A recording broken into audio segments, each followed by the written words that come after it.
guys, I'm Sydney, if I don't already know you.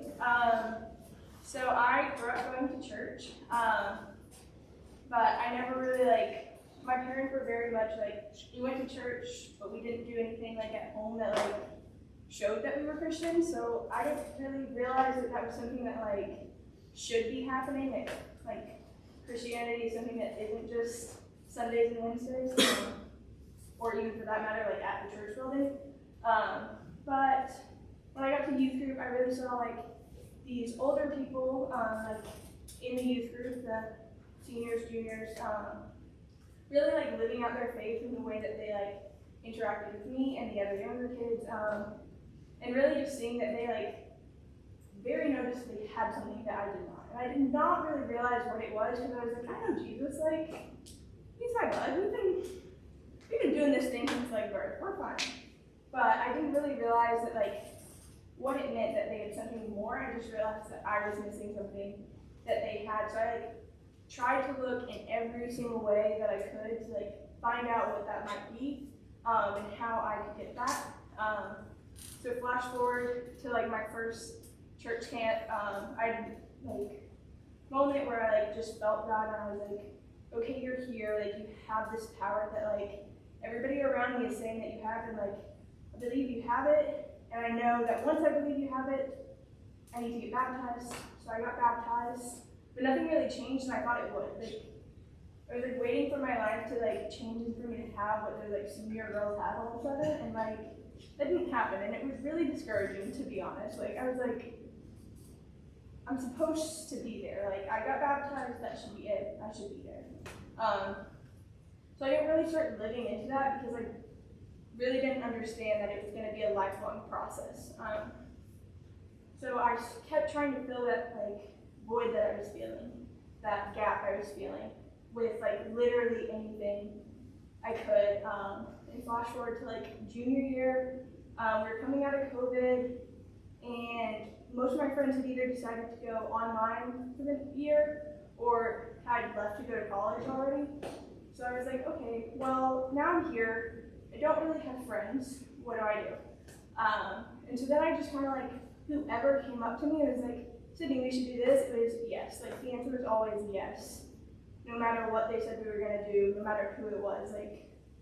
I was really insecure in who I was. So it was really just if you were going to pay me any attention, I was going to give you my all. I was going to really feed into that because I didn't think I deserved for the people that I saw as people that I wanted to be friends with, for good reasons, as people worthy that I was worthy of being friends with. So I made some kind of poor decisions, ended up in a really dark place with my mental health, and I slowly felt God pruning away all those relationships that I was struggling with and that were leading me away from God. To the point where I realized I was wait, I don't have anybody again. I'm right back where I was 6 months ago.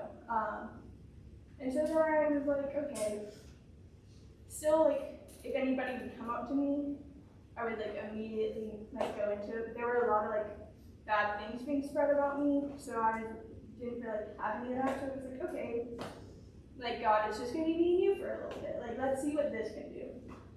So then I started really trying to live into that, and still knowing there was this void, and knowing now I was feeling it more than ever. My mental health is peak low, or yeah, you get the point.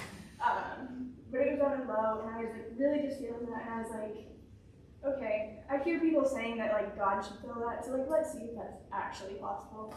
And over the course of the rest of that spring semester, I guess the whole next year, I really felt ebbs and flows of me being in super close relationship and feeling that void kind of slowly diminish, and then something happening and jerking me right back to the low. And I was okay, shouldn't this be a constant loop? Shouldn't this be working?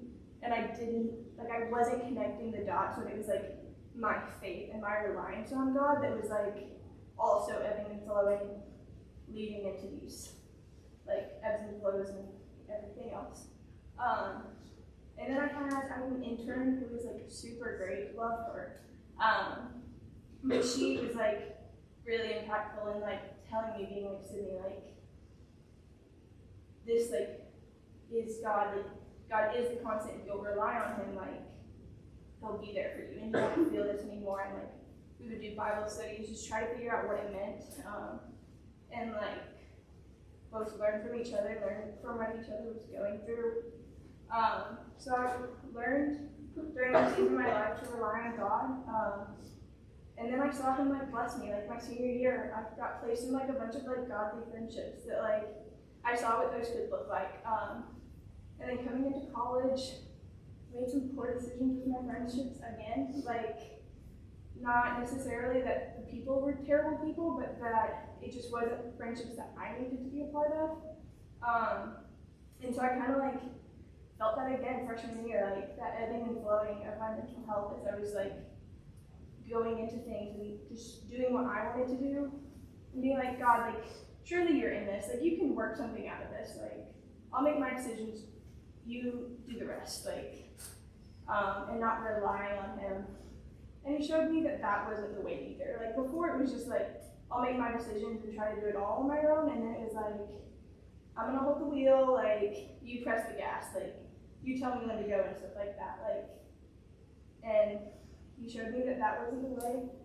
So now I'm in a season where I'm really just trying to learn to fully rely on God, because I know that when I do, my life is so much better for it than when I try to rely on myself and other things to fill that gap, because truly, like, I've learned that God is the only one, and I'm not perfect at it at any means. I still have those ebbs and flows when I rely on myself and not on God. But I'd say I know better now, like, when I find myself in those, like, pits, I'm like, okay, I know what I did to get myself here, like, hey God, like, you didn't get me out this time, like, and he always does. But that's my story.